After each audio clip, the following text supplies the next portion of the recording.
After years of trying to get pregnant without success, my daughter-in-law just adopted a beautiful little girl. But at the adoption party, her best friend pulled me aside. "Ma'am, that baby shouldn't be here." My heart stopped. "Why would you say that?" What she told me made me freeze in place. "Don't forget to subscribe to the channel and comment where you're watching from." I never imagined that the happiest day of my son's life would become the beginning of my worst nightmare. But that's exactly what happened on a warm September afternoon in Cedar Ridge, Virginia. When my daughter-in-law Melissa finally brought home the baby she'd dreamed of for 7 years. My name is Madeline Fields, and at 63 years old, I thought I'd seen enough of life to recognize trouble when it walked through the door. I was wrong. The adoption party was everything Melissa had planned it to be. Elegant, joyful, overflowing with pink balloons and white roses throughout the sprawling farmhouse that had been in our family for 4 generations. The house sat on 12 acres of rolling hills, far enough from town to feel private but close enough to remind you that civilization existed. My late husband Thomas had loved this place with his whole heart, and I'd stayed here after his passing 3 years ago, tending the land and keeping the memories alive. Today, those memories seemed distant. All that mattered was the tiny bundle sleeping peacefully in Melissa's arms, wrapped in a hand-embroidered blanket I'd made myself during the long months of waiting. Little Sophie Grace, with her perfect rosebud mouth and wisps of dark hair. She was beautiful. She was wanted. She was home. Or so I believed.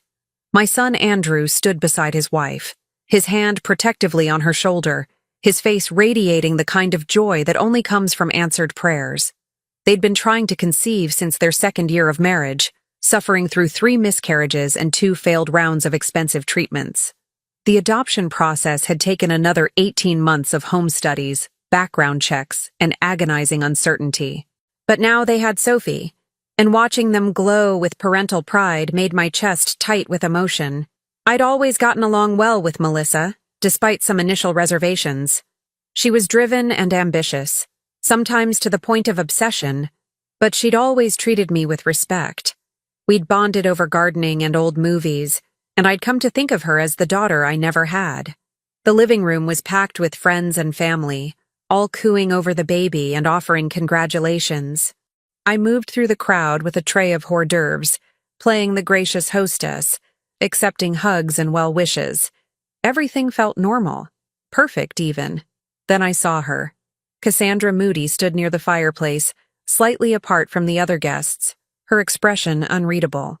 She'd been Melissa's best friend since college, one of those intense friendships that seem to survive everything. They'd been roommates, bridesmaids at each other's weddings, confidants through every triumph and tragedy. Cassandra had married 2 years after Melissa, and I knew she'd also struggled with infertility.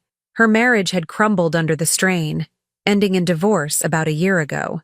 She caught my eye and gave me a tight smile that didn't reach her eyes. Something about her posture, rigid, uncomfortable, sent a small warning signal through my mind, but I dismissed it. Perhaps seeing Melissa with a baby was difficult for her. That would be understandable. I was refilling the punch bowl when I felt a hand on my elbow. "Mrs. Fields, may I speak with you privately?" Cassandra's voice was low, urgent. Up close, I could see the tension in her face, the way her fingers trembled slightly as they gripped my arm. "Of course, dear. Is everything all right?" "Not here." Her eyes darted toward the hallway. "Please, it's important." My heart began to beat faster. I set down the ladle and followed her through the crowd, down the hallway past the family photos and into my late husband's old study. She closed the door behind us with a soft click. "Cassandra, what's this about?" She turned to face me, and I saw something in her expression that made my blood run cold. Fear, anger, something darker that I couldn't quite name. "Ma'am, I need to tell you something about Sophie, about the adoption." She took a shaky breath. "That baby shouldn't be here." My heart stopped. The room suddenly felt too small, too hot. "Why would you say that?" "Because I saw something. 3 weeks ago, I was downtown near the courthouse, and I saw Melissa meeting with a woman, a young woman, maybe 22 or 23, holding a baby. They were in a coffee shop on Miller Street. That doesn't mean..." I saw Melissa paying her. Cassandra's voice cracked. A thick envelope of cash. And the woman was crying, Mrs. Fields. Crying while she signed papers that Melissa provided. This wasn't done through an agency. This was under the table. Illegal. The word hit me like a physical blow. I gripped the edge of Thomas's old mahogany desk, needing something solid to anchor me. That's impossible. They went through a licensed agency. I saw the paperwork myself. Did you read it carefully? Did you verify it? Cassandra stepped closer, her eyes pleading. I'm telling you what I saw. Melissa paid that woman to hand over her baby and sign away her rights. But that's not even the worst part. My mouth went dry. What else? I followed them. I know I shouldn't have, but something felt wrong. They went to a parking garage and I heard them arguing. The woman was having second thoughts, saying she couldn't do it. She wanted her baby back. Cassandra's voice dropped to a whisper. And Melissa threatened her, Mrs. Fields. She told that woman if she tried to back out, if she went to the authorities, Melissa would make sure she never saw that baby again.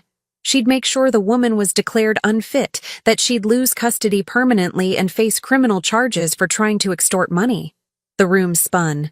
I had to sit down in Thomas's old leather chair, my legs suddenly unable to support me. That can't be right. Melissa wouldn't. I know how it sounds. I know she's your family. But I also know what I saw and heard. Cassandra knelt beside the chair, her eyes desperate. That woman was terrified. She gave up her baby because she was scared and probably desperate for money. And then Melissa made sure she'd be too frightened to ever come forward. I stared at this woman I'd known for years, trying to reconcile her words with everything I knew about my daughter-in-law. Melissa could be intense, yes. Competitive, sometimes ruthless in her career as a real estate attorney. But this? This was criminal. This was monstrous. Why are you telling me this? Why not go to the police yourself? Cassandra stood abruptly, wrapping her arms around herself. Because I don't have proof. I didn't take pictures. I didn't record anything. It would be my word against hers. And Melissa is an attorney with connections. She'd destroy me. Her voice hardened. But your family. You have access to their house, their documents. You can find the truth. You can make this right. What do you expect me to do?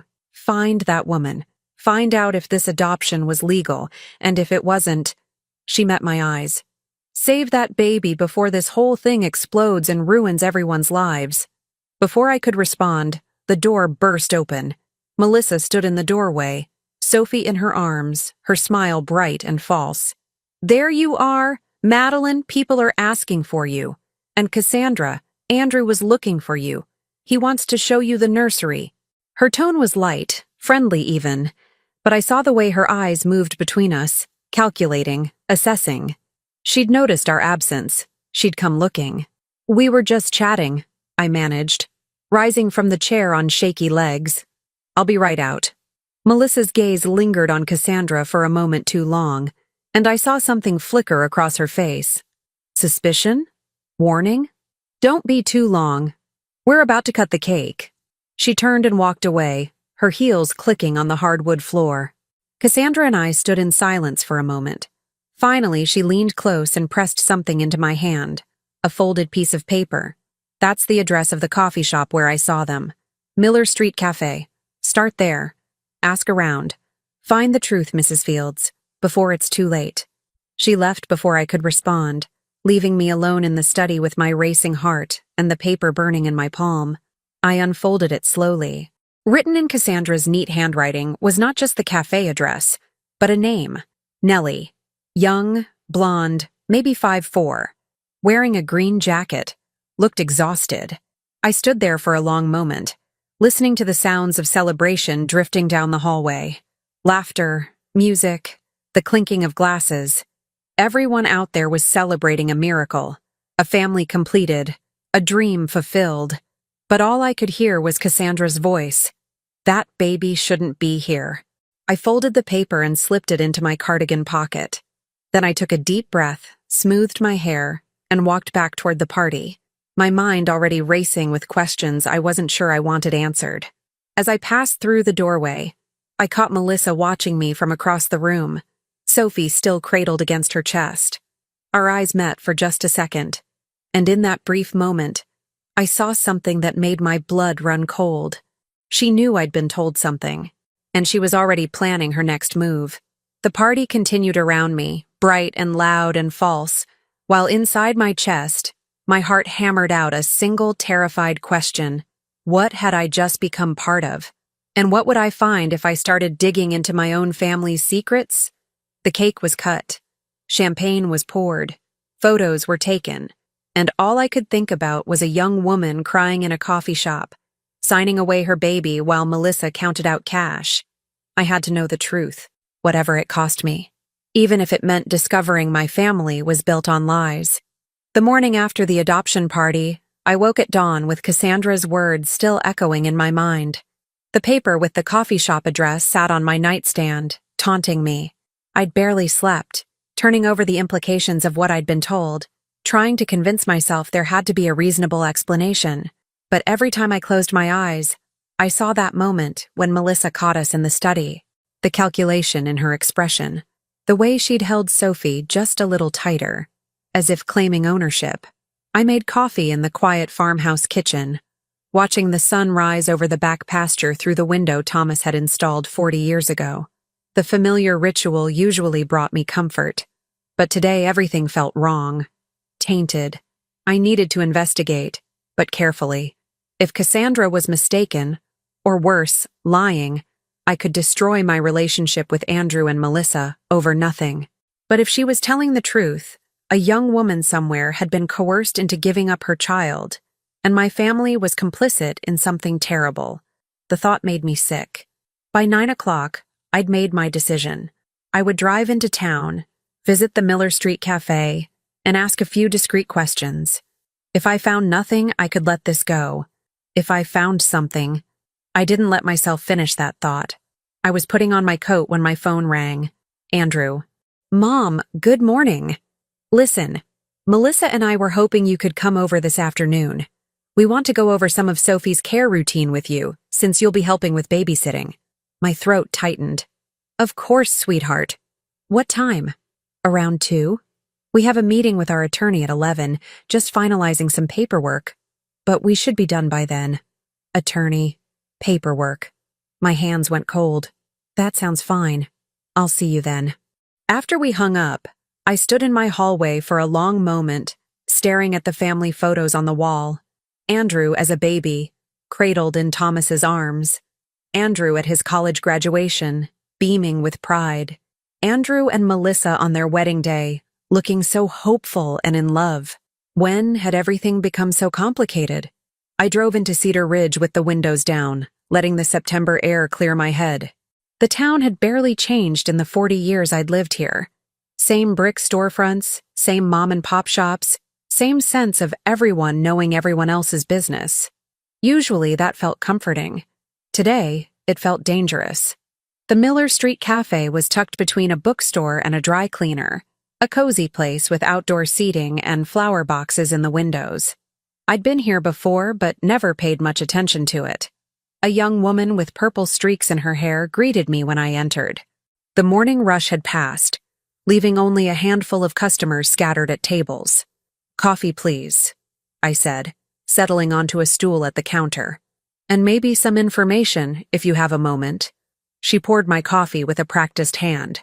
Information about what? I'm looking for someone. A young woman. Early 20s, blonde, about 5'4". She would have been here about 3 weeks ago, meeting with another woman. There was a baby involved. The barista's expression shifted immediately. Guarded, wary. We get lots of customers. Hard to remember specific ones. This would have been memorable. There was paperwork being signed. Money exchanged. The young woman was crying. Look, lady, I don't know what you're getting at, but please. I lowered my voice, leaning forward. I'm not trying to cause trouble. I'm trying to help someone. A young mother who might have made a decision under pressure. The barista studied me for a long moment, then glanced toward the back. My manager might remember something. She was working that day, but she doesn't come in until this afternoon. Can you tell me anything? Anything at all? She hesitated, wiping the counter unnecessarily. Finally, she spoke, her voice barely above a whisper. There was a girl. I remember because she was sobbing so hard she could barely breathe.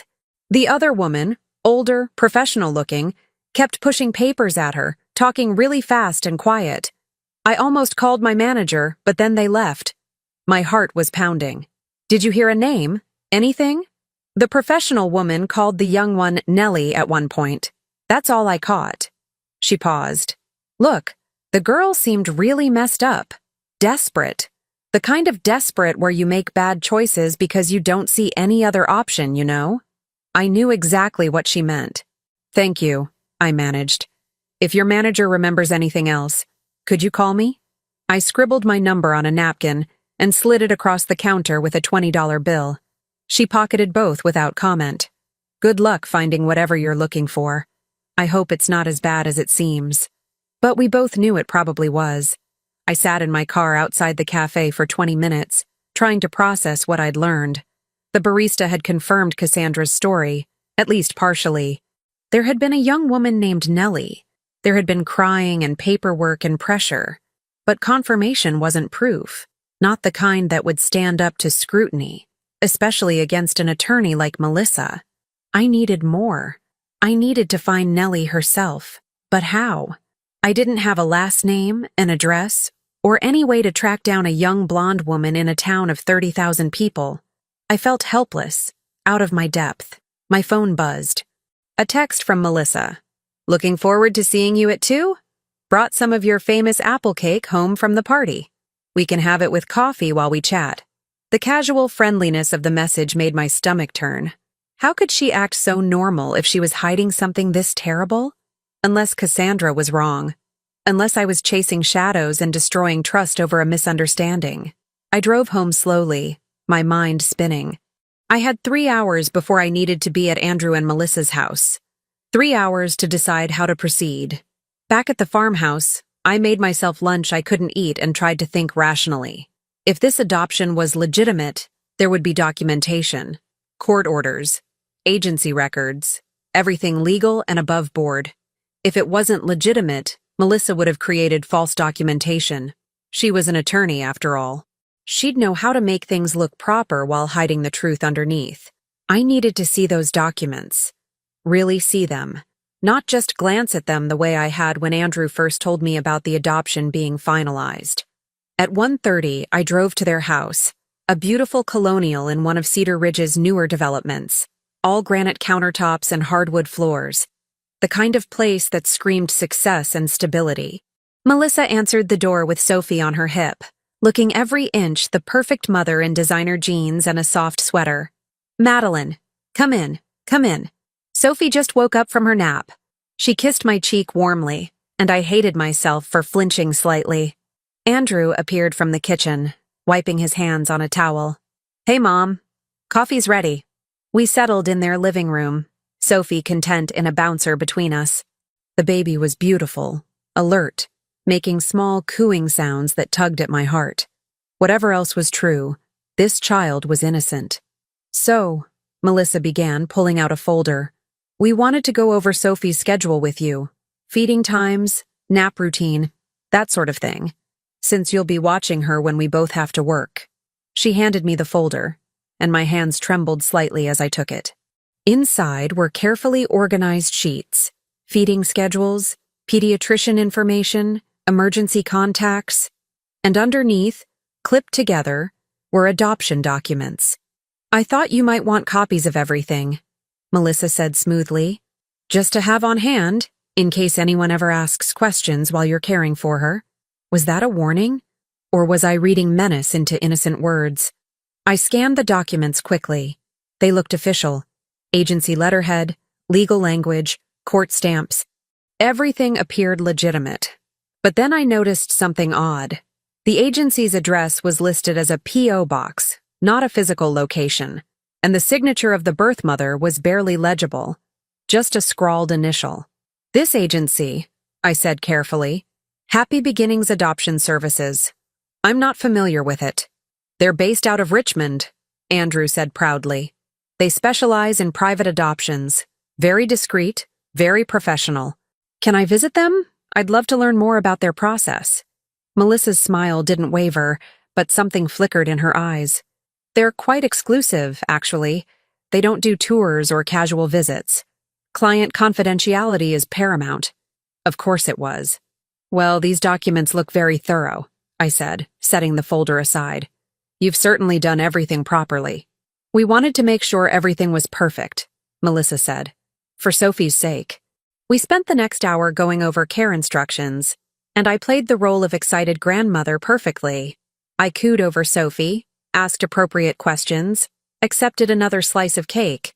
But all the while, my mind was cataloging inconsistencies. The vague agency information, the illegible signature, the way Melissa's jaw tightened whenever I asked about the adoption process. And then, as I was preparing to leave, Andrew's phone rang. He glanced at the screen and frowned. It's the attorney's office. I need to take this. He stepped into the hallway. Melissa excused herself to check on Sophie, who'd started fussing upstairs. I was alone in the living room for perhaps 30 seconds. 30 seconds in which I made a decision that would change everything. I pulled out my phone and quickly photographed every page in that adoption folder. My hands shook so badly I nearly dropped the phone twice, but I managed to capture everything before slipping it back into place. Andrew returned, looking troubled. That was weird. The attorney's office said they received a request for our adoption files from someone claiming to be conducting a welfare check. They wanted to confirm we hadn't initiated it. Melissa came down the stairs, her expression sharp. A welfare check? From whom? They didn't say. Just wanted to verify it wasn't from us. It wasn't, Melissa said firmly. Someone's fishing for information about our family. Her eyes slid to me for just a fraction of a second, and in that moment, I knew. She suspected me. Or at least suspected someone close to the situation was asking questions. How strange, I managed. Who would do such a thing? I can think of one person, Melissa said coldly. Cassandra called me this morning, asked some very pointed questions about where we found Sophie. I told her it was none of her business, but clearly she's not letting this go. My blood ran cold. Cassandra had contacted them directly? What was she thinking? Why would she care? Andrew asked, confused. Jealousy, Melissa said simply. She's always been competitive with me, and now that she's divorced and childless, she can't stand to see me happy. She's trying to create problems where none exist. The way she said it, so calm, so rational, made it sound absolutely plausible. Andrew nodded, buying the explanation completely. But I saw the steel beneath Melissa's pleasant expression. This was a warning, delivered through Cassandra but meant for anyone who might question her. I left shortly after, my mind reeling. In my car, I pulled out my phone and looked at the photos I'd taken of the adoption documents. Something about them felt wrong, but I couldn't quite identify what. I needed help. Professional help. Someone who could examine these documents and tell me if they were legitimate or forgeries. But who could I trust? As I drove home through the gathering dusk, my phone rang. An unknown number. Mrs. Fields? This is Detective Leona Meyer with Cedar Ridge Police. I need to speak with you about a matter concerning your daughter-in-law's recent adoption. Would you be available to meet tomorrow morning? The world tilted sideways. Why are you... Someone filed a complaint this afternoon, ma'am. An anonymous tip suggesting irregularities in the adoption. Since you're listed as an emergency contact for the child, I need to interview you. Can you come to the station at 9 a.m.? I gripped the steering wheel with my free hand. Yes, I'll be there. Good. And Mrs. Fields? Don't discuss this with anyone else in your family. Not yet. Do you understand? I understand. The call ended, leaving me alone with my racing thoughts and the terrible knowledge that whatever I'd set in motion by visiting that cafe, by asking those questions, was now spiraling beyond my control. Someone had called the police. Cassandra? The barista? Someone else entirely? And tomorrow morning I'd have to decide how much truth to tell a detective about my own family's secrets.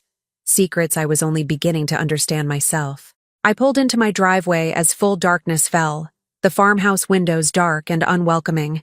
Inside, I'd be alone with my thoughts and fears. counting down the hours until I had to face questions I didn't know how to answer. But one thing had become crystal clear. I was now part of this investigation, whether I wanted to be or not. And the secrets I uncovered might destroy everything my family had built. I didn't sleep that night. Instead, I sat at my kitchen table until 3 in the morning, studying the photographs I'd taken of the adoption documents on my phone, zooming in on every detail, every signature, every stamp. Something was wrong with them. I could feel it in my bones, the way I used to sense when Andrew was lying to me as a boy, but I couldn't identify exactly what. At 7 a.m., I gave up on sleep entirely and made strong coffee. My appointment with Detective Meyer was at 9, and I needed to decide what I was going to say. The truth could destroy my son's happiness, but lies could destroy an innocent young woman's life and possibly put Sophie in danger if this adoption was truly illegal. I was still wrestling with my conscience when my doorbell rang at 8:15. Cassandra stood on my porch, her face pale and drawn, dark circles under her eyes. "We need to talk," she said without preamble. "Before you go to the police." My stomach dropped. "How did you know about that?" "Because I'm the one who called them." She pushed past me into the house, her movements jerky and agitated. "I had to, Mrs. Fields. After Melissa called me yesterday and threatened me." "She threatened you?" Cassandra laughed bitterly. "Oh, she was very careful about it. Very lawyerly. She said if I continued spreading malicious rumors about her family, she'd sue me for defamation and make sure I never worked in this town again. She has connections, Mrs. Fields. She could do it." I closed the door slowly, my mind racing. "So you went to the police?" "I filed an anonymous complaint, but then I couldn't sleep, couldn't stop thinking about what I'd done. So I'm here to tell you the complete truth before you talk to that detective." She met my eyes, and what I saw there made my blood run cold. "Because there's more. Things I didn't tell you at the party." My legs felt weak. I sank into a chair. "What things?" Cassandra sat across from me, her hands twisting together. "After I saw Melissa with that woman at the cafe, I became obsessed with finding out the truth. I know I shouldn't have, but I followed Melissa multiple times over the next week." "You followed her?" "I saw her meet with the same young woman twice more. Different locations each time. Once at a park, once in the parking lot of a grocery store. And each time the woman looked more desperate, more frightened. The last time I saw them, Melissa handed her what looked like medication, pills in an unmarked bottle. The room seemed to tilt. "What kind of medication?" "I don't know. But the woman took them right there, swallowed them dry. And Melissa told her, I heard her say this clearly, 'This will help you forget. Make everything easier. Just a few more days, and you'll never have to think about this again.'" My hand flew to my mouth. "She was drugging her?" "I think so. I think Melissa was giving her something to keep her compliant, maybe anxious medications or sedatives. Something to keep her from thinking clearly or changing her mind." Cassandra's voice broke. "And then, 3 days before the adoption party, I saw the woman one last time. She was walking near the bus station looking completely lost. No baby, no diaper bag. Just wandering around like she didn't know where she was or what she was doing." "Did you talk to her?" "I tried. I approached her, asked if she was okay. She looked at me like she didn't even see me. Her eyes were completely vacant, Mrs. Fields. Like she'd been, I don't know, broken somehow. When I asked about the baby, she started crying and walked away. I followed her to an apartment building on the east side of town, the rundown complex near the old textile mill.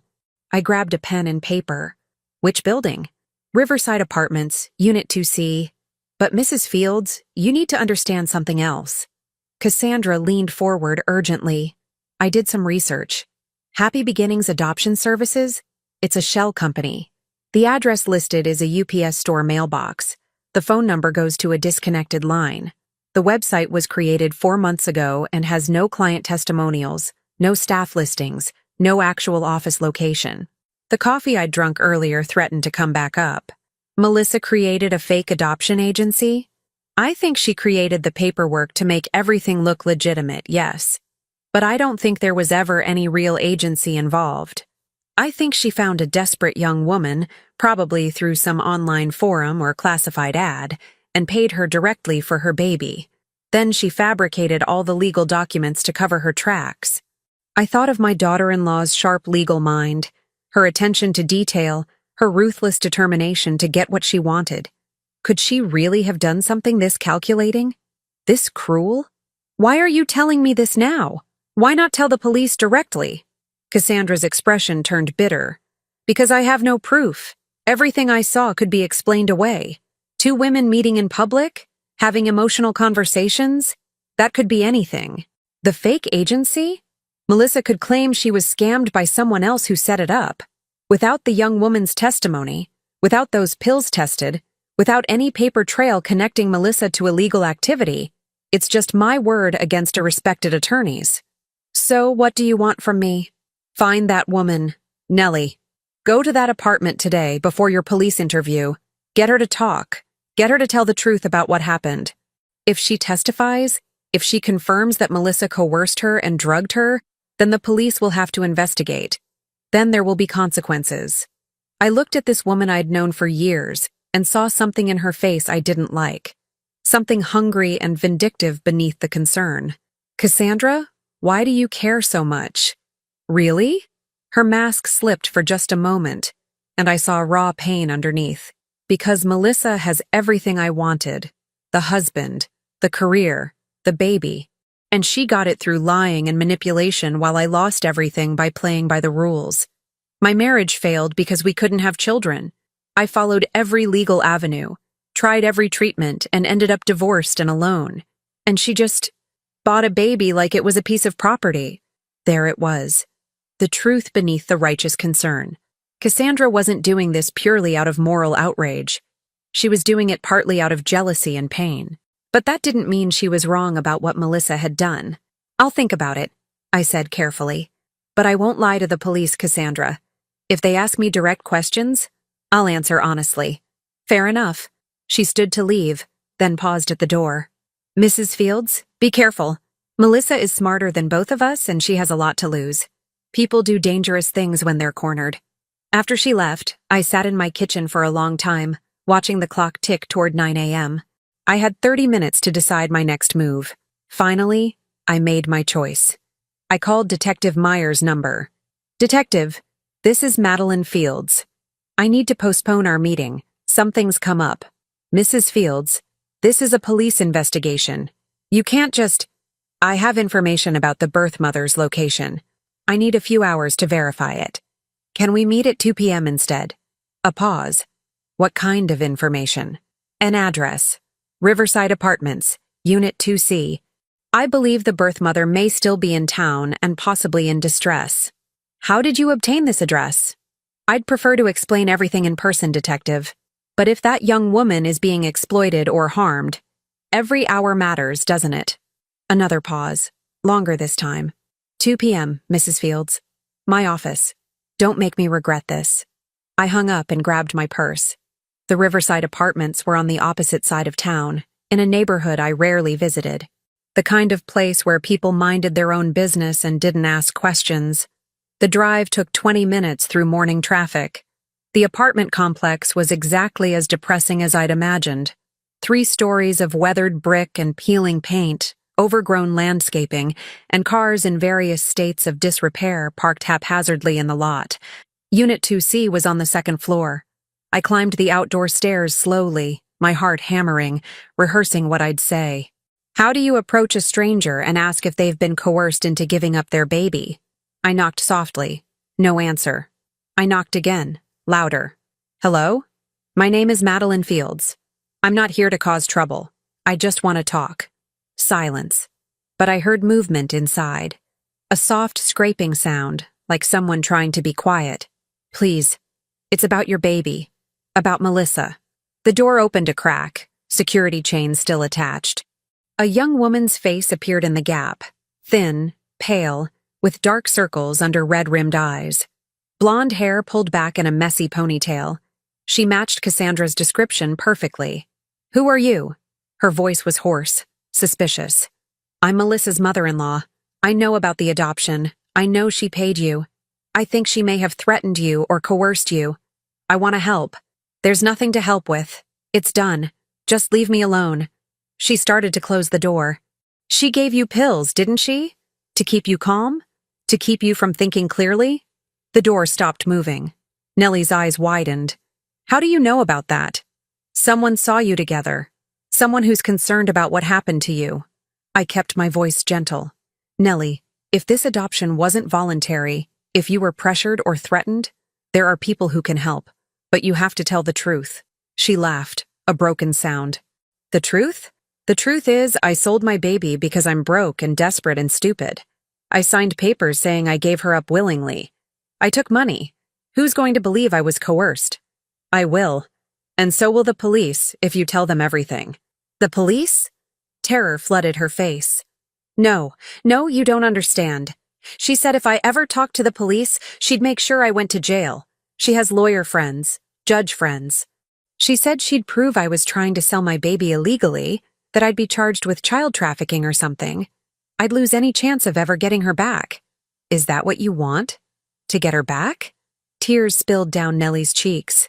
I never wanted to give her up, not really. But I lost my job 6 months ago. Got evicted from my last place. I was living in my car when I found that ad online. Help a loving family, it said. Just meet with them, hear them out. The money she offered? Her voice broke. $5,000. Enough to get a new apartment, get back on my feet. I thought I'd do it and then fight to get custody back later. But then she made me sign those papers, and she kept saying it was too late, that I'd already committed, and if I backed out, she'd ruin me. What about the pills? Nellie wiped her face with shaking hands. Anxiety medication, she said, to help me through the stress. But they made me so foggy, so tired. I couldn't think straight. Couldn't remember what I'd agreed to or why. By the time they wore off, she already had my baby. My heart broke for this girl. 23 at most, alone and terrified and manipulated by someone who should have known better. Nellie, I'm meeting with a detective today at 2 p.m. I want you to come with me. Tell her everything you just told me. We can stop this before it goes any further. She has my baby. Nellie's voice was anguished. If I talk, she could disappear with her. Take her out of state. I'd never find her. The police can prevent that. They can issue court orders, conduct welfare checks. But only if you come forward. She stared at me through the crack in the door, wanting desperately to believe me but terrified of the consequences. Why should I trust you? You're her family.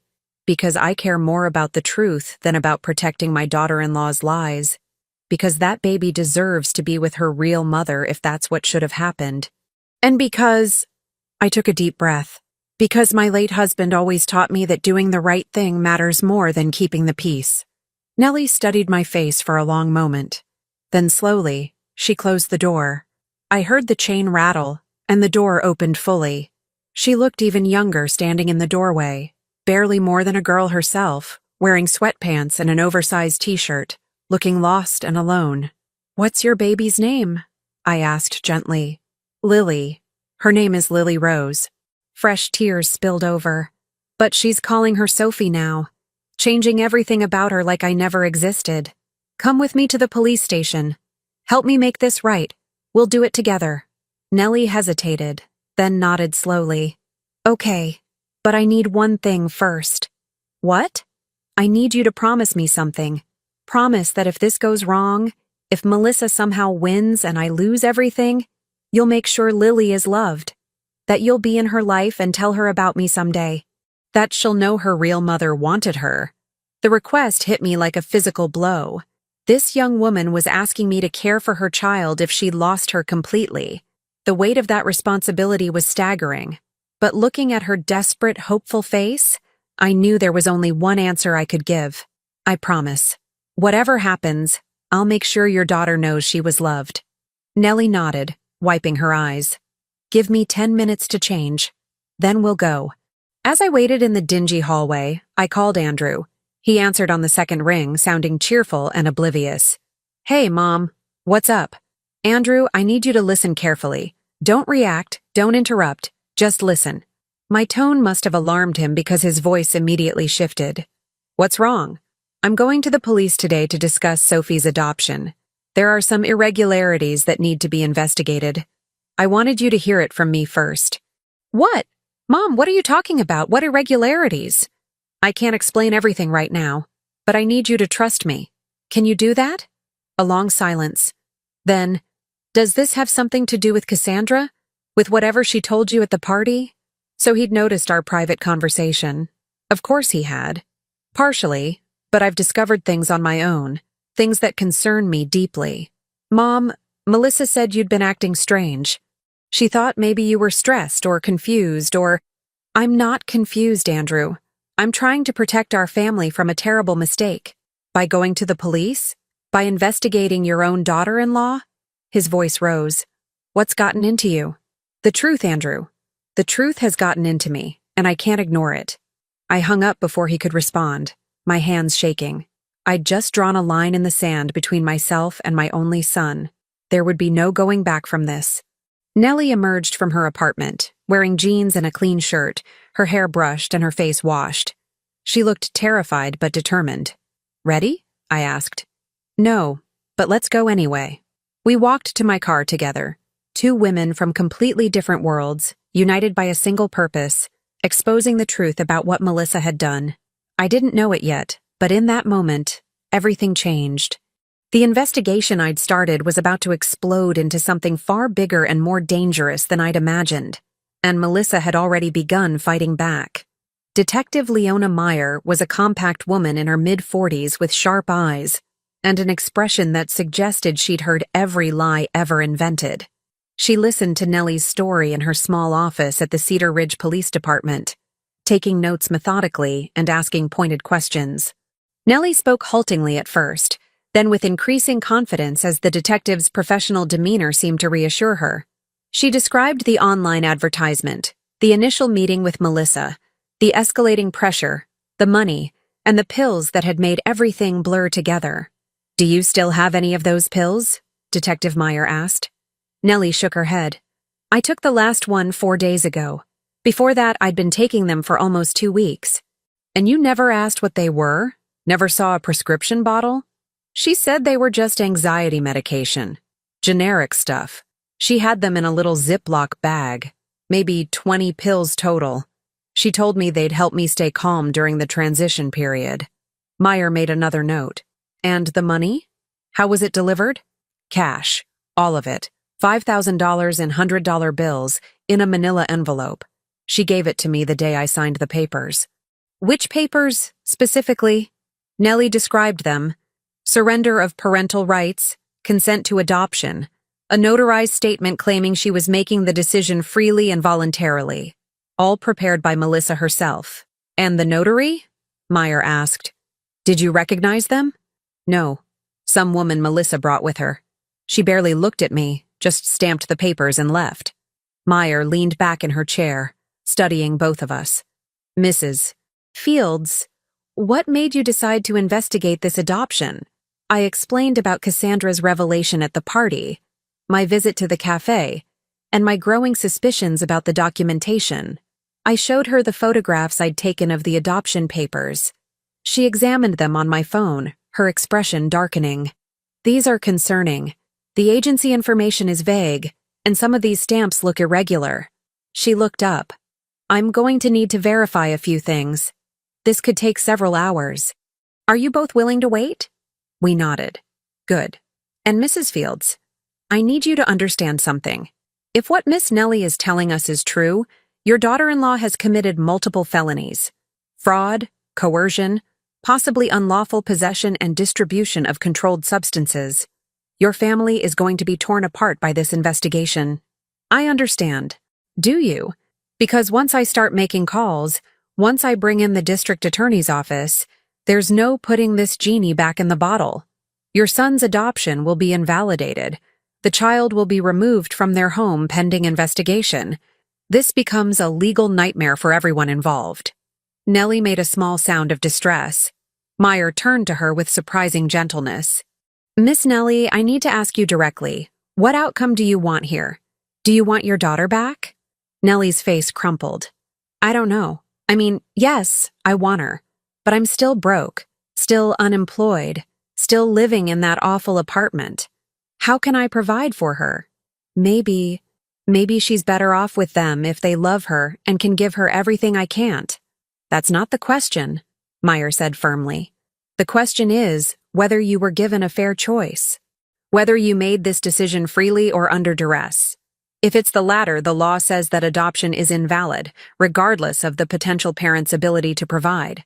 But what happens to Lily while this is being investigated? Nellie asked desperately. Where does she go? Temporary foster care, most likely, until we determine the legal status of the adoption and assess your situation. The thought of little Sophie, Lily, being placed with strangers made my heart ache. But the alternative was allowing an illegal adoption to stand, validating everything Melissa had done. Meyer stood. Wait here. I need to make some calls. After she left, Nellie and I sat in uncomfortable silence. Finally, she spoke. You didn't have to do this. You could have just stayed quiet, let your son be happy. At what cost? Your daughter was taken from you through manipulation and possibly drugs. That's not happiness built on anything solid. But now everyone suffers. Your son, his wife, you, me, Lily, everyone loses. We lose in different ways, I said quietly. But at least we lose while standing on the truth. Before Nellie could respond, the office door burst open. But it wasn't Detective Meyer. It was Melissa. She stood in the doorway in a tailored suit, her expression cold and controlled, with Andrew right behind her looking confused and betrayed. Madeline, what have you done? Detective Meyer appeared behind them. Mrs. Melissa Fields, I'm going to need to ask you to wait outside. This is an active investigation. Investigation into what, exactly? Melissa's voice was ice. Into my legal adoption of my daughter? Based on what evidence? The word of this woman? She pointed at Nellie with barely concealed contempt. A woman who willingly signed away her parental rights, took money for her child, and is now experiencing buyer's remorse? Melissa, I started. No, you don't get to speak. She turned on me with fury I'd never seen before. You betrayed us. You went behind our backs, listened to lies from Cassandra, who is clearly unstable and jealous, and now you're trying to destroy our family. For what? Some misguided sense of justice? Andrew stepped forward, his face pale. Mom, please. Tell me this is a misunderstanding. Tell me you didn't actually bring charges against my wife. I didn't bring charges. I brought truth. There's a difference. Truth? Melissa laughed harshly. You want truth? Fine. Yes, I found Nellie through an online forum. Yes, I paid her directly instead of going through an agency. Do you know why? Because agencies have waiting lists that are years long. Because they charge $40,000 and still don't guarantee a placement. Because my husband and I have been trying to have a child for 7 years, and I was not going to let bureaucracy and red tape stand between us and becoming parents. You drugged her, Nellie said quietly. You gave me pills to keep me compliant. I gave you anxiety medication, with your consent, to help you through a stressful process. You could have refused them at any time. You threatened me, said you'd have me arrested if I changed my mind. I explained the legal reality. Once you signed those papers, you'd committed to the adoption. Trying to back out after taking payment would constitute fraud on your part. I was protecting my family from being scammed. Meyer held up her hand. Mrs. Melissa Fields, I'm going to stop you right there. Anything else you say should probably be said with an attorney present. I am an attorney, detective, and I know my rights. This entire investigation is based on hearsay and the unreliable testimony of a woman who willingly gave up her child for money. You have no physical evidence of coercion, no proof of illegal activity, nothing that would stand up in court. She was right, I realized with sinking dread. Without those pills to test, without witnesses to the threats, it was just Nellie's word against Melissa's. And Melissa was a respected attorney while Nellie was a struggling young woman with a clear financial motive. Meyer seemed to be thinking the same thing. Nevertheless, these allegations are serious enough to warrant investigation. I'm going to need you to surrender all documentation related to the adoption, including the original signed papers and any communication records with Miss Nellie. Of course, I have nothing to hide. My attorney will deliver everything to you by end of business today. Melissa turned to me, her voice dropping. But you, Madeline, you've crossed a line you can't uncross. You've chosen this stranger over your own family. I want you to think very carefully about that choice because it's going to cost you everything. Is that a threat? Meyer asked sharply. It's a statement of fact. Melissa looked at Andrew. Tell her. My son met my eyes, and what I saw there broke my heart. Disappointment. Betrayal. Anger. Mom, if you pursue this, if you really believe Melissa did something criminal, then you're calling my judgment into question. You're saying I married someone capable of stealing a child. Do you really believe that about me? About us? Andrew, I believe your wife was desperate and made terrible choices. That doesn't make you complicit. It makes me complicit if I stay with her, doesn't it? If I defend her? His voice cracked. You're asking me to choose between my wife and mother. How is that fair? I'm not asking you to choose. I'm asking you to see the truth. The truth? He laughed bitterly. The truth is that we have a daughter we love, a daughter who's healthy and happy and wanted, and you're trying to take her away based on the word of someone who sold her child for $5,000. That's your truth, Mom, not mine. Melissa put her hand on his arm. Come on. We need to call our attorney. Let Detective Meyer do her investigation. When she finds nothing actionable, we can discuss next steps. They left together, Melissa throwing me one last cold look over her shoulder. The look promised consequences, retribution. After they were gone, Meyer sighed heavily. Mrs. Fields, I have to be honest with you. Without physical evidence, this is going to be very difficult to prosecute. Your daughter-in-law is right. It's essentially one person's word against another's. What about the fake adoption agency? The forged documents? Creating paperwork for a private adoption isn't automatically illegal if the underlying adoption was consensual. And proving those documents are forged requires forensic analysis that could take weeks or months. Even then, she could claim she was scammed by someone who set up the fake agency. Nellie stood abruptly. This was a mistake. I should never have come here. She's going to destroy me now. She'll make sure I can't get work, can't get housing, can't— Miss Nellie, please sit down. Meyer's voice was firm but kind. I believe you. But believing you and being able to prove it legally are two different things. I need you to think very carefully. Is there anything else? Any witnesses to your meetings? Any text messages or emails? Any evidence at all that she coerced you or provided those pills? Nellie shook her head miserably. She was too smart for that. Everything was in person, in cash, no paper trail. The only texts we exchanged were about meeting locations, nothing about the money or the adoption itself. My phone buzzed, a text from Andrew. You need to leave town for a while.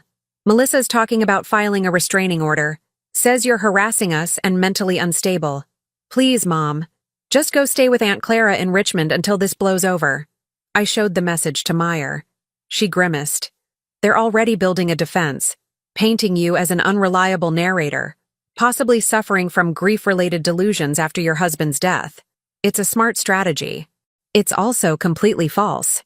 False doesn't matter if it's believable. You're a 63-year-old widow who's suddenly making serious accusations against a well-respected attorney. They can make that play very well in court if this goes that far. I felt the walls closing in. Melissa had outmaneuvered me at every turn, anticipated every move, prepared counters I hadn't even considered. She'd turned my own son against me and was now threatening to have me legally declared unstable. What do I do? I asked, hating how small my voice sounded. Meyer considered for a long moment. You do what you've been doing. You find evidence. Real, tangible, undeniable evidence. The pills would be ideal, if we could test them and prove they were something stronger than over-the-counter anxiety medication that would support Miss Nellie's claim of being drugged. Communication records showing threats or coercion would help. Witnesses who saw the exchanges would be valuable. Where am I supposed to find any of that? I don't know. But I can tell you this. Your daughter-in-law is very confident right now. Confident people make mistakes. They get sloppy. And if there's evidence out there, confidence will lead you to it. Nellie spoke up suddenly. The notary. The woman who stamped the papers. If we could find her, prove she was paid to falsify notarization, that would be evidence of fraud, wouldn't it? Meyer's eyes sharpened. Yes, it would. Can you describe her? Older woman, maybe 55 or 60. Short gray hair, glasses. She had an accent, maybe Eastern European. She didn't say much, just asked if I was signing voluntarily, stamped the papers, and left. That's something. I can check registered notaries in the area, see if anyone matches that description or has connections to your daughter-in-law. Meyer looked at me. But Mrs. Fields, you need to be very careful from here on out. If Melissa files that restraining order, if you violate it, you could be arrested. Do you understand? I understood perfectly. I was walking a tightrope now, trying to expose the truth while my daughter-in-law systematically destroyed my credibility and turned my family against me. We left the police station together, Nellie and I, stepping out into bright afternoon sunshine that felt wrong somehow. The world should have been dark and stormy to match the chaos in my life. What now? Nellie asked. Now we find that notary, and we find proof that Melissa did what we know she did. How? I thought about my farmhouse, about the files and documents I'd accumulated over 40 years of living in Cedar Ridge, about the networks of people I knew, the favors owed, the connections that came from being part of a community for decades. Melissa might be a smart attorney, but I'd lived here my whole adult life. I knew this town and its people in ways she never could. Leave that to me, I said. But Nellie, I need you to do something for me. What? Write down everything. Every detail about your interactions with Melissa. Every conversation you can remember. Dates and times and locations. Everything. Even things that seem irrelevant. Write it all down while it's fresh. Why? Because if this goes to court, you'll need to testify. And the more detailed your account, the more credible you'll be. She nodded slowly. Okay, I can do that. I drove her back to her apartment, my mind already racing ahead. I needed evidence. I needed allies. And I needed to move fast before Melissa's legal maneuvering locked me out completely. As I pulled away from Riverside Apartments, my phone rang again. An unknown number. Mrs. Fields, this is Carol Brennan. I'm the manager at Miller Street Cafe. My employee said you came by asking questions about a customer? My heart rate picked up. Yes. About 3 weeks ago. A young woman meeting with... I know who you mean. And I have something you might want to see. Security camera footage. We keep it for 30 days before it gets automatically deleted. But tomorrow's day 30. If you want it, you need to come tonight. I'll be there in 20 minutes. I hung up and made an illegal U-turn. Hope surging through my chest for the first time since this nightmare began. Melissa thought she'd covered all her tracks. But she'd forgotten about something every modern business has. Cameras, recording everything, preserving truth whether we want it preserved or not. I drove toward the cafe with my hands gripping the steering wheel, knowing I was about to see evidence that would either condemn my daughter-in-law or prove my family right about me being delusional. Either way, after tonight, there would be no more uncertainty, only truth, hard and unavoidable and permanent. The cafe manager, Carol Brennan, was a no-nonsense woman in her 50s who led me to a cramped back office without small talk. She gestured to a computer screen showing a grid of security camera feeds. I pulled the footage from September 22nd around 2 p.m. based on what my employee told me. You'll want to see this. She clicked play, and I watched grainy black and white footage of the cafe's interior. There, at a corner table, sat Melissa in a business suit, leaning across toward a young woman holding a baby. Even in the poor quality video, I could see Nellie's body language. Hunched, protective, uncertain. Carol fast-forwarded. Here's where it gets interesting. Melissa pushed an envelope across the table. Nellie hesitated, then took it, glancing inside. Her face crumpled. Melissa said something, sliding papers across the table.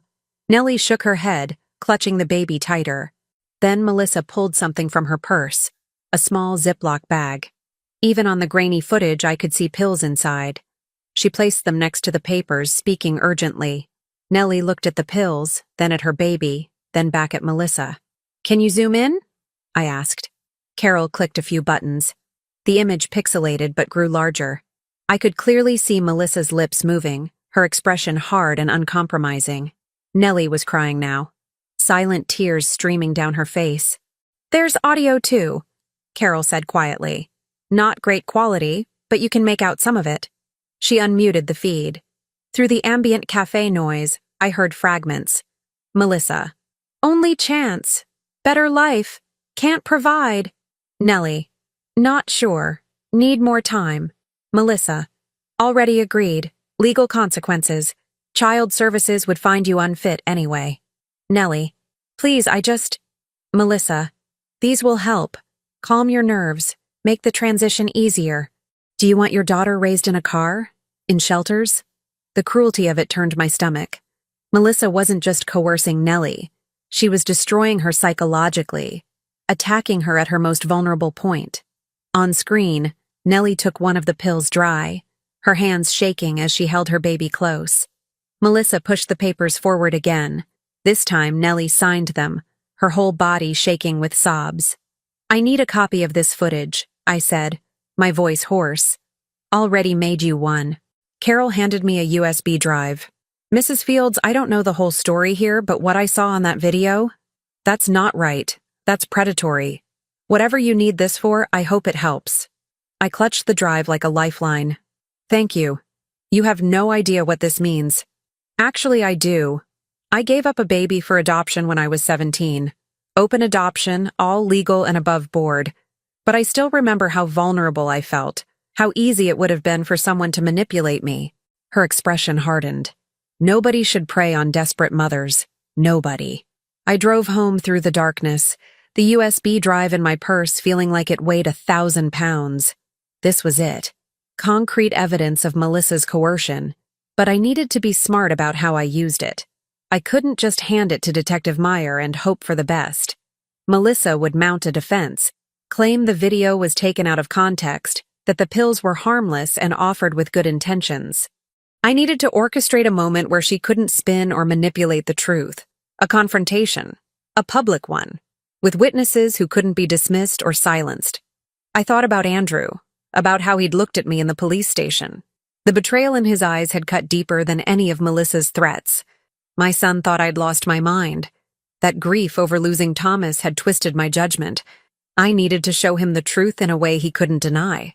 By the time I pulled into my driveway, I had a plan. Risky, possibly foolish, but the only path I could see forward. I called Andrew. He answered after 4 rings, his voice cold. "Mom, Andrew, I need you to do something for me. I need you to trust me one more time.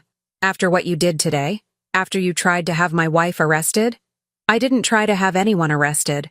I reported concerns about an adoption that appeared irregular. There's a difference." "Is there? Because from where I'm standing, you're trying to destroy our family." "No, sweetheart. I'm trying to save it. But I can't do that if you won't listen to me." A long pause. "What do you want?" "I want you and Melissa to come to dinner tomorrow night, here at the farmhouse. You, her, and anyone else involved in the adoption process. The attorney who handled your paperwork, if possible." "Why would we do that?" "Because I'm going to show you something. Something that will explain everything. And after you see it, if you still think I'm wrong, if you still believe Melissa did nothing improper, I'll back off completely. I'll apologize publicly, accept whatever consequences she wants to pursue, and never speak of this again. And if we don't come, then I take what I've found directly to the district attorney's office and let the legal system sort it out. But I'd rather do this as a family first.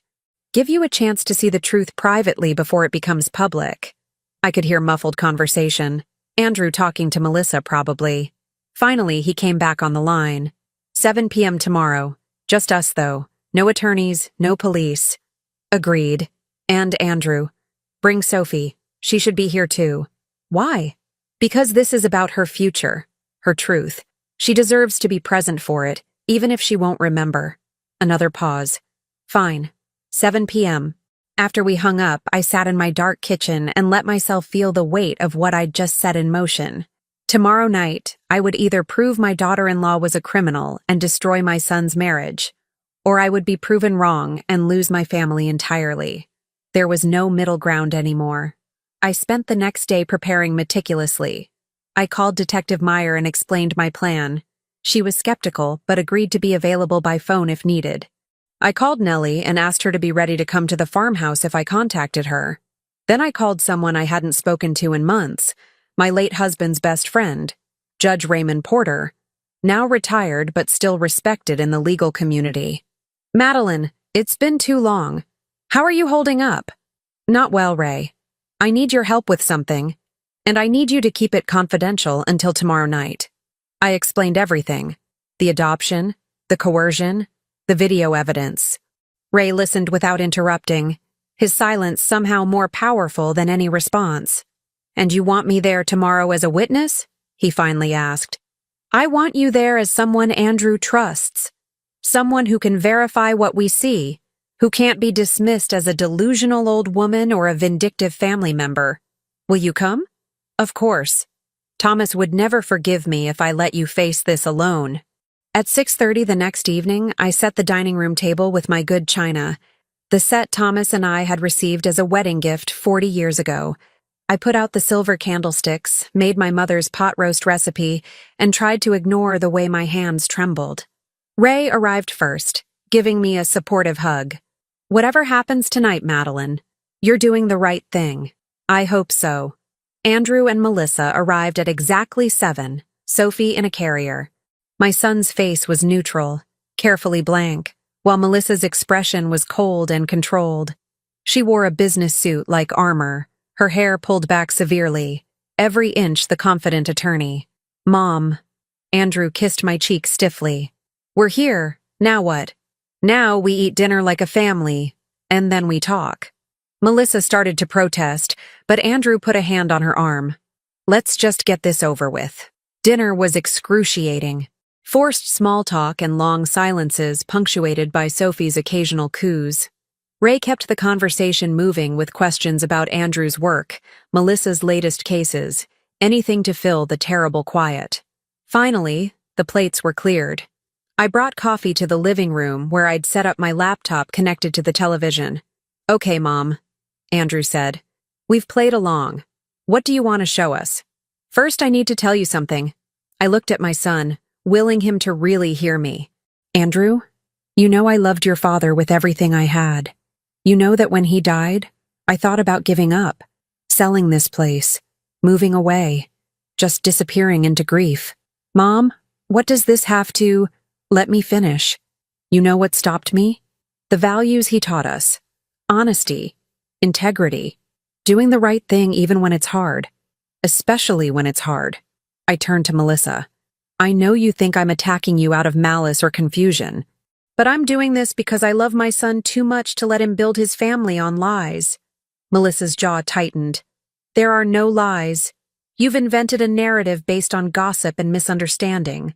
Then you won't mind watching this video. And if I'm wrong, if it shows nothing concerning, I'll apologize right now and accept any consequences you want. I clicked play.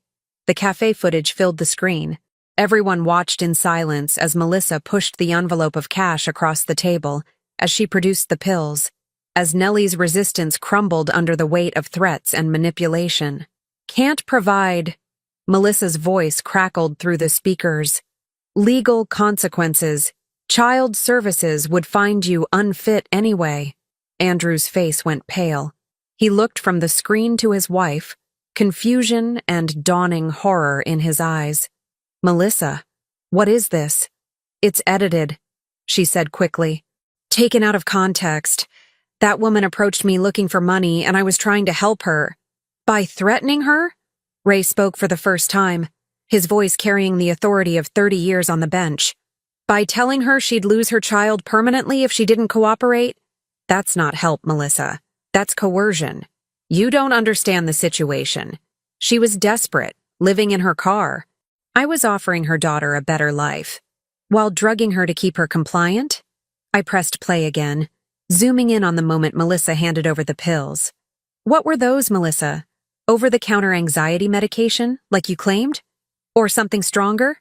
Something to keep her confused and pliable? Melissa stood abruptly. This is entrapment. You're trying to twist everything I did to help a struggling mother into something criminal. Andrew, we're leaving. But Andrew didn't move.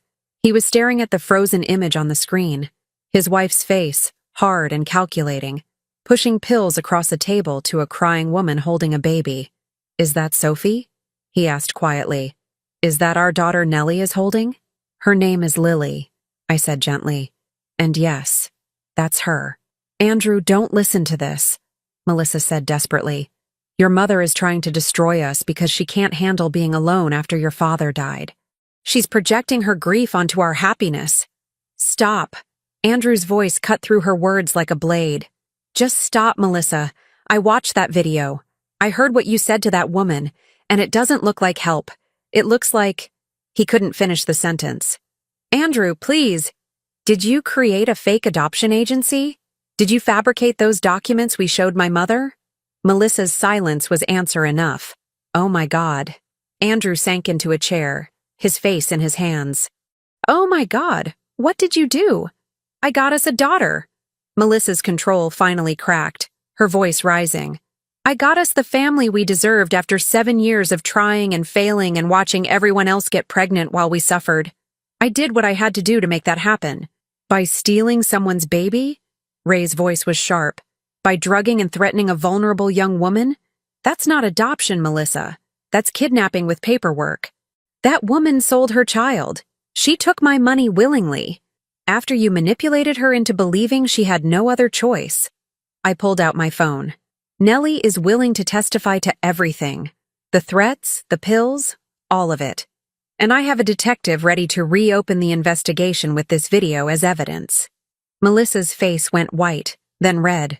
You can't do this. You'll destroy Andrew's life. Destroy this family.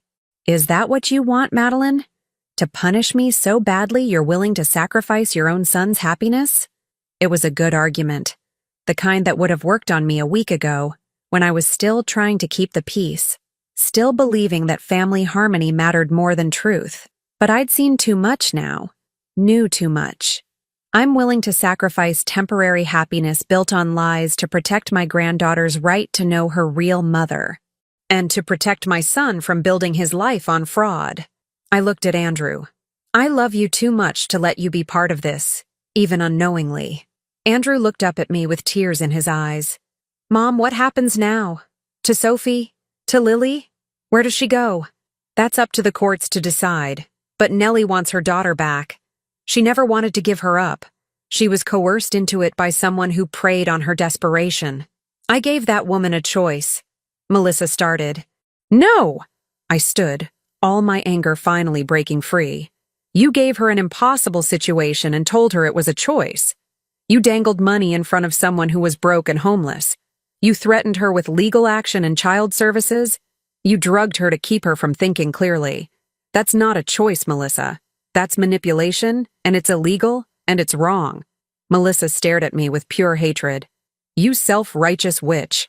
You think you're so moral, so superior. But you're just a lonely old woman who can't stand to see anyone else happy. Maybe.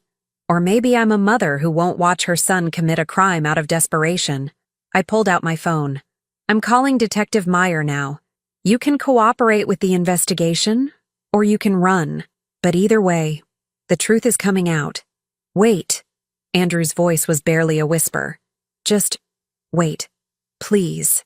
He stood and walked to the carrier where Sophie, Lily, slept peacefully, oblivious to the chaos surrounding her. He looked down at her with an expression of absolute heartbreak. I love her, he said quietly. I've only had her for 3 weeks, and I love her like she's been mine forever. How do I give that up? You give it up, Ray said gently, because it was never yours to keep. Not like this. Andrew nodded slowly, tears streaming down his face. Then he turned to Melissa. I think you need to leave. Get an attorney, a real one, not yourself. Cooperate with whatever investigation comes. And then, his voice broke. Then we'll figure out what happens with us. Melissa looked between all of us, seeing no allies, no escape route. Finally, she grabbed her purse and walked to the door. But she paused in the doorway, looking back at me. This isn't over, Madeline. Even if everything you say is true, even if I lose everything, I'll make sure you regret this. I promise you that." Then she was gone, her heels clicking across the porch and down the steps. The silence she left behind was profound. Andrew sank back into his chair, staring at nothing. Ray put a hand on his shoulder. "Son, I know this feels like the end of the world right now, but your mother just saved you from something that would have destroyed you eventually. Better to know now than years from now." I called Detective Meyer and explained what we'd discovered. She said she'd be at the farmhouse within the hour to take statements and collect the video evidence. Then I called Nellie. "It's time," I told her. "Come to my address. Your daughter is here, and we're going to make this right." As we waited, for the detective, for Nellie, for whatever came next, Andrew finally looked at me. "Was this the only way, Mom? Did it have to blow up like this?" I tried to handle it quietly, but Melissa made that impossible.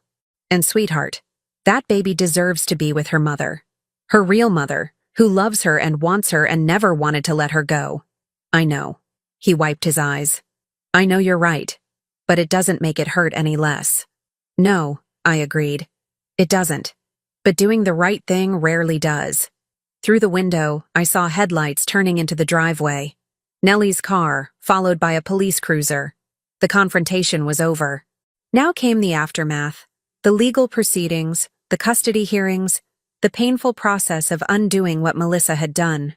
But at least we'd be doing it in the light of truth instead of the darkness of lies. And for the first time in weeks, I could breathe. 3 months later, I stood in my kitchen watching the winter sun rise over the frost-covered pasture, a cup of coffee warming my hands. The farmhouse was quiet in that particular way houses get when they've witnessed profound change and are still adjusting to the new normal. On the refrigerator, held by a magnet shaped like a sunflower, was a photograph from last week. Nellie sitting in my living room, Lily on her lap, both of them smiling at the camera. Real smiles. The kind that reach the eyes. The aftermath of that terrible confrontation had been exactly as messy and painful as Detective Meyer predicted. Melissa was arrested the following day and charged with multiple counts including fraud, coercion, and unlawful distribution of controlled substances. The pills she'd given Nellie tested positive for a prescription sedative far stronger than anything available over the counter, something that required Nellie to take them regularly to avoid withdrawal symptoms, keeping her in a fog throughout the supposed transition period. Mom, the notary, turned out to be Melissa's former legal secretary, someone she'd kept on retainer for under-the-table work. When faced with charges of falsifying legal documents, the woman confessed to everything, providing detailed records of multiple questionable notarizations Melissa had commissioned over the years. The district attorney called it one of the most calculated cases of adoption fraud they'd seen. Melissa had spent months planning every detail, from creating the fake agency website to establishing the cash payment system that would leave minimal traces. She targeted Nellie specifically after finding her desperate posts in online forums for single mothers struggling with housing insecurity. It was predatory, methodical, and it would have worked if Cassandra hadn't seen them that day at the cafe. I'd been wrong about Cassandra's motivations, at least partially. Yes, jealousy had driven her initial suspicion, but when I spoke with her after everything came out, I saw genuine anguish in her eyes. I wanted to be wrong, she'd told me. I wanted to believe I was just being bitter and seeing things that weren't there, but I couldn't let it go, not after I saw that woman's face. We'd met for coffee at Miller Street Cafe, a deliberate choice, returning to where the truth first emerged. Carol Brennan had brought us pastries on the house and squeezed my shoulder as she passed. "Cassandra," I'd said carefully, "you were hurt when you came to me. Hurt and angry at life for giving Melissa what you couldn't have. I understand that. But you also did the right thing when you could have just walked away. Would you have believed me if I'd told you everything from the start? All my suspicions without having followed Melissa myself? I'd thought about that. Probably not. I would have written it off as grief over your divorce, or jealousy, exactly like Melissa claimed. That's why I had to gather information first. Make sure I wasn't just seeing what I wanted to see." She'd looked down at her coffee. "I'm in therapy now, dealing with my infertility, my divorce, All of it. And my therapist asked me something interesting. If Melissa had adopted legally, through proper channels, would you still have been jealous? And the answer is yes. But I wouldn't have investigated. I wouldn't have followed her or made accusations. She'd met my eyes. It was the wrongness I sensed that drove me, not just the envy. Both things were true.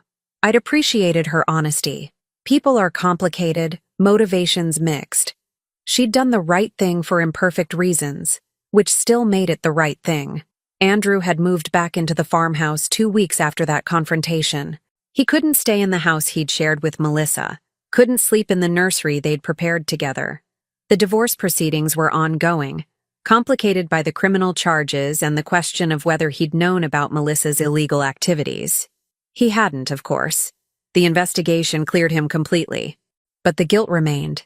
Guilt that he'd been so desperate for a child that he'd ignored warning signs, hadn't asked harder questions about the adoption's unusual speed and privacy. I wanted it so badly, he'd told me one night, sitting at this same kitchen table where I now stood with my coffee. Wanted to be a father so badly that I let myself believe everything was legitimate. Even when things seemed off, I told myself Melissa was just being thorough, being smart. You trusted your wife. That's not a character flaw, Andrew. It is if it makes you blind. We'd sat in silence for a while. The old farmhouse creaking around us in the familiar ways Thomas used to say were just the bones settling. Mom, can I ask you something? When you first started investigating, when you went to that cafe and started asking questions, were you scared? Terrified, I'd admitted. Scared of what I'd find, scared of being wrong, scared of losing you. But you did it anyway. Because not knowing seemed worse than knowing. And because that young woman deserved someone to fight for her, even if it cost me everything. Andrew had nodded slowly. Dad would have been proud of you. The words had made me cry. Something I'd been doing a lot in those weeks. Crying for my son's pain, for Nellie's trauma, for little Lily caught in the middle of adult failures. But also crying with relief that the truth was finally out, that we could begin healing instead of festering in lies. The custody hearing had taken 6 weeks to resolve. Nellie's attorney, provided pro bono by a legal aid organization, argued that the original adoption was invalid due to coercion and fraud, making Nellie's parental rights intact. Melissa's attorney, expensive and aggressive, tried to claim that Nellie had willingly surrendered her child and was now experiencing buyer's remorse. But the video evidence was damning. The pills were damning. The fake agency documentation was damning. And Nellie's testimony, halting but honest, was heartbreaking. Judge Catherine Williams, a woman I'd known socially for years, had watched all the evidence with an expression of increasing distress. When it came time for her ruling, she'd removed her glasses and addressed the courtroom directly. This case represents a profound betrayal of trust. Adoption is meant to serve the best interests of children who need families and birth mothers who cannot provide care. It is not meant to serve the interests of people wealthy enough to bypass legal protections. Miss Nellie was vulnerable, desperate, and exploited by someone who should have known better, someone sworn to uphold the law, not manipulate it for personal gain. She'd ruled that the adoption was invalid and that Lily would be returned to Nellie's custody immediately, with supervised visitation to ensure Nellie had adequate support systems in place. I'd offered that support, offered it without hesitation, knowing it might seem strange to help the woman who'd taken my son's child away. But Nellie hadn't taken anything. Melissa had stolen from both of them, and they were both victims of her desperation. Nellie had moved into the farmhouse's guest cottage, a small 2-bedroom structure Thomas had built years ago for his aging parents. It had been empty since his mother passed, and I'd never quite known what to do with it. Now it housed a young mother and her baby, and suddenly the property felt alive again in ways I'd forgotten were possible. We'd established a routine over these months. I helped with childcare while Nellie attended court-mandated parenting classes and job training programs. She was learning medical billing and coding, something she could do remotely, something that would provide stability. In return, she helped me maintain the property, weeding the garden beds I could no longer reach easily, cleaning gutters, splitting firewood for the winter. We'd become something like family, bound by trauma, but choosing to build something better from it. Andrew struggled with it initially. How could I help the woman whose return meant he lost his daughter? But gradually, he began to see what I saw. A young woman who loved her child fiercely, who'd been broken by circumstance and manipulation, who was fighting daily to become the mother Lily deserved. And slowly, painfully, he began to heal. Last week, he'd come to dinner, something he'd been doing twice weekly, gradually rebuilding his relationship with both me and with normal family life. Nellie had joined us, Lily babbling happily in her high chair. "She's growing so fast," Andrew had said quietly, watching the baby try to grab at her food. 15 months now, Nellie had replied, getting into everything. That's the age when they really start developing personalities, becoming real little people. They'd talked about developmental milestones and teething remedies, and I'd watched something shift between them. Not forgiveness exactly, that would take more time, but recognition. Recognition that they'd both loved the same child, both wanted what was best for her, and both been victimized by the same woman's desperation. "Nellie," Andrew had said as he was leaving, "I know this is complicated. I know I have no legal right to anything regarding Lily, but if you'd ever be comfortable with it, I'd like to be part of her life, not as a parent, just as, I don't know, someone who cares about her." Nellie had considered this carefully. "Let me think about it. I'm not saying no, but I need to make sure I'm making decisions for the right reasons, not out of guilt or obligation." That's fair. It was fair. It was mature. It was two people trying to navigate an impossible situation with grace and honesty. A week later, Nellie had given her answer. Supervised visits once a month, here at the farmhouse, with the understanding that Lily would know Andrew as a family friend, not a parent. Not now. Possibly not ever. But not a stranger either. It wasn't what Andrew had dreamed of, but dreams built on lies never survive contact with reality. This morning, as I finished my coffee and began preparing breakfast, I heard footsteps on the cottage's front porch. Nellie emerged with Lily on her hip, both bundled against the December cold. "Morning, Madeline," she called. "Is that oatmeal I smell? Brown sugar and cinnamon, just how you like it. Come in before you both freeze." They came inside, bringing cold air and the scent of wood smoke from Nellie's fireplace. Lily immediately reached for me, her small arms extended. "Anna!" she gurgled, her approximation of my name, the first word she'd learned beyond mama. I took her, feeling the solid weight of her, the trust. This child didn't know the chaos that had surrounded her first year, didn't know about the crime and the court battles and the broken adults fighting over her future. She just knew warmth and safety and people who loved her. Maybe that was enough. Maybe that was everything. "Andrew is coming for dinner tonight," I told Nellie as we settled around the kitchen table. "He's bringing that chicken casserole he knows you like. He doesn't have to keep doing that. Bringing food, I mean. I think he needs to. Needs to feel useful, like he's contributing somehow." Nellie was quiet for a moment, feeding Lily small pieces of banana. "It's getting easier. Having him around. At first, every time I saw him, all I could think about was those weeks she had Lily and I didn't. But he didn't know. He thought it was legitimate. He did. And he's been punished enough, losing both his wife and his daughter in one terrible night. Has he heard from Melissa? Not directly. Her attorney reached out about the divorce settlement. She's agreed to everything Andrew wants. The house, the assets, no contest. I think she knows she's lucky he hasn't pressed additional charges. Melissa's criminal trial was scheduled for March. Her attorney was pushing for a plea deal, but the district attorney wanted prison time, said they needed to send a message that adoption fraud wouldn't be treated as a white-collar crime with a slap on the wrist. I didn't know what I wanted for her. Prison seemed harsh for someone driven by desperate longing. But what she'd done to Nellie, the calculated cruelty of it, deserved consequences. Maybe there was no right answer, just the least wrong one. "I've been thinking," Nellie said hesitantly, "about what happens long term. I can't live in your cottage forever." "Why not? It's just sitting there otherwise." "Because it's not sustainable. You're already helping me so much with childcare and job training. I need to build my own life, my own independence." What if I told you I had a proposal? I'd been thinking about this for weeks, weighing it carefully. What if I deeded you the cottage, made it legally yours? Nellie's eyes widened. Madeline, I couldn't possibly. Let me finish. I'm 63 years old, alone in a farmhouse that's too big for one person. Thomas and I always imagined this property filled with family, with life. You and Lily could give it that. And in return, you'd maintain the property, help me as I age, be the family I thought I'd lost. That's too much. It's what I need, I said firmly. Not charity, not pity.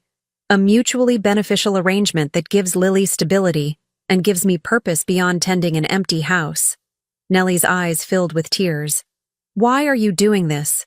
After everything that happened, after all the pain my situation caused your family, because you didn't cause that pain. Melissa did. And because I've learned something these past months, I reached across the table and took her hand. Age doesn't make you wise automatically, but it does give you perspective, if you let it. And my perspective is that holding on to bitterness and blame serves no one. Building something new, something honest, that's what matters. Lily banged her spoon on the high chair tray, demanding attention. We both laughed, the tension breaking. Okay, Nellie said softly. Okay, I'll accept. But on one condition. What's that? When Lily's old enough to understand, we tell her everything. The whole truth. What Melissa did, how Andrew was involved, how you fought to make it right. No lies, no edited versions. She deserves to know her story. Agreed. Complete honesty.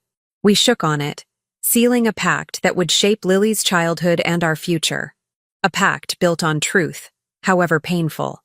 That evening, Andrew arrived with his casserole and a bottle of wine. We ate together around the old oak table, 4 generations represented if you counted the ghosts of Thomas and his parents who'd built this place. After dinner, Andrew asked if he could give Lily her bath. Nellie hesitated, then nodded. They disappeared upstairs together, Andrew's deep voice mixing with Lily's delighted shrieks at the splashing water. I sat with Nellie on the back porch, wrapped in blankets against the winter cold, watching the stars emerge. Do you think he'll be okay? She asked. Really okay, eventually? I think so. He's stronger than he knows. Than I knew, honestly. But it'll take time. And us? You and me and Lily trying to build something here? I think we'll be fine. Better than fine. She was quiet for a long moment. I never thanked you properly. For believing me when you had every reason not to. For fighting for me when it cost you your son's trust. You don't need to thank me for doing what was right. Still, most people wouldn't have. Most people would have chosen family loyalty over a stranger's truth. I thought about that. About the choice I'd made that day in the cafe, asking questions that would unravel everything. About the moment I'd decided truth mattered more than peace. Maybe, I said, but I couldn't live with myself if I'd stayed silent. And I couldn't let my son build his life on lies, even beautiful ones. Inside, we heard Lily laughing and Andrew singing an off-key lullaby. The sound drifted out into the winter night, a promise of healing that had seemed impossible 3 months ago. You know what my therapist told me? Nellie said.